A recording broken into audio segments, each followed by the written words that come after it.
Oke,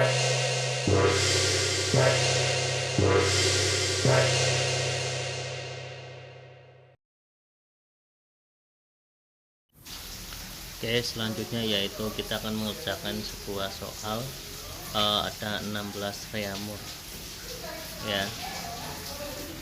Nah, di sini kita langsung menuliskan Celsius sama dengan reamur. Kita tulis rumusnya, Celsius itu adalah C/5 R per 4. Nah, R itu kita masukkan angkanya 16/4 ya. 16/4 sama dengan 4 C/5. 5 nya kita akan pindah ruas menjadi C sama dengan 4 kali 5, berarti Celsiusnya adalah 20 derajat Celcius ya. Selanjutnya yaitu kalor ya. Kalor terhadap suatu benda bisa meningkatkan suhu benda, bisa merubah wujud benda. Untuk merubah wujud benda itu ada kalor laten, yaitu berupa kalor uap dan kalor lebur. Kalor uap adalah kalor yang merubah zat cair menjadi gas ataupun sebaliknya. Kalor lebur itu adalah cair menjadi es atau padat pada zatnya itu air. Nah, kita lihat kalau menaikkan suhu benda itu bukan kalor lebur ataupun kalor uap, jadi jelas salah ya.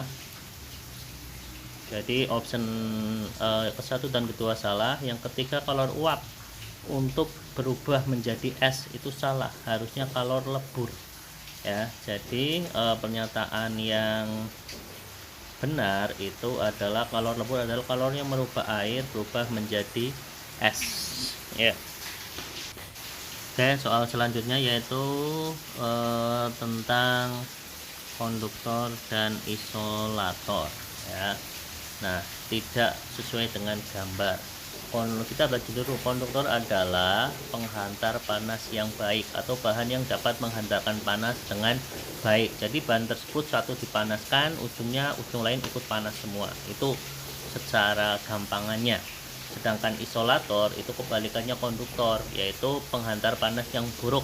Jadi satu ujungnya dipanaskan, ujung lain tidak ikut panas. Tapi dua jenis ini bisa berguna dalam kehidupan sehari-hari. Lihat gambar di samping.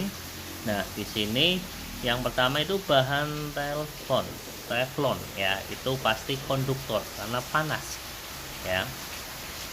Nah, sedangkan bahan sumpit merupakan isolator. Iya, karena kan itu sumpit biasanya dari kayu ya, bisa dipegang tangan, tidak panas, jelas dia adalah isolator ya, betul.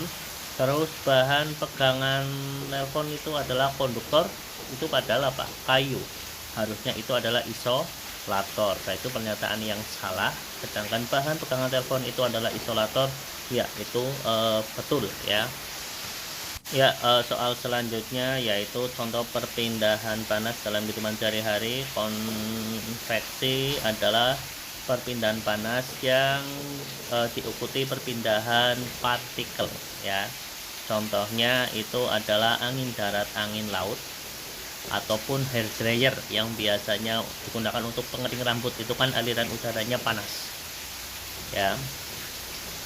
Sedangkan radiasi itu adalah perpindahan panas tanpa hantaran atau langsung. Contohnya itu adalah sinar matahari yang terasa hangat sampai di bumi, api unggun juga ya. Api unggun, sekitar api unggun akan terasa hangat karena radiasi dari api unggun. Sedangkan konduktor itu adalah perpindahan panas yang tidak diikuti aliran partikelnya ya. Biasanya panasnya cuma di benda tersebut, semisal sendok besi dipanaskan ya, cuma di sendok besi yang panas gitu ya. Nah, itu ya. Mulai di sini ada termometer Celcius sama termometer X. Ada dua termometer, kita ambil atas, tengah, bawah. Nah, kita kerjakan semua, ada nilainya ya.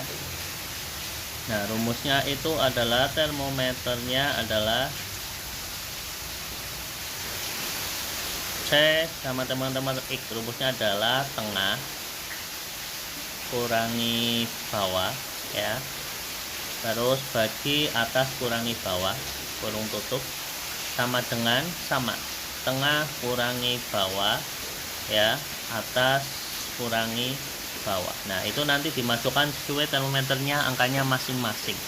Nah, kita masukkan di situ yang tengahnya itu ada 50 dikurangi bawahnya 0 bagi 100 kurangi 0 ya.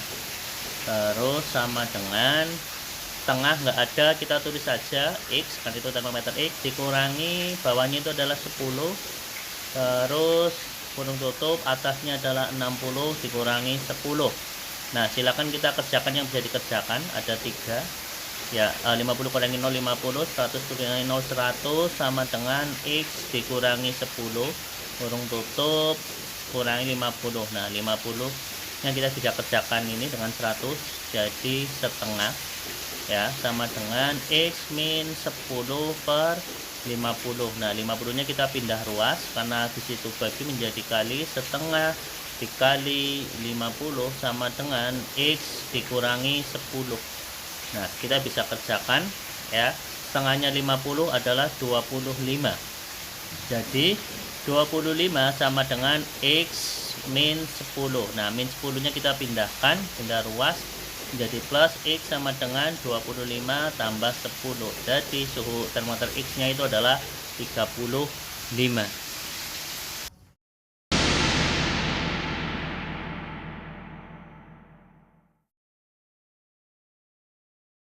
Oke, soal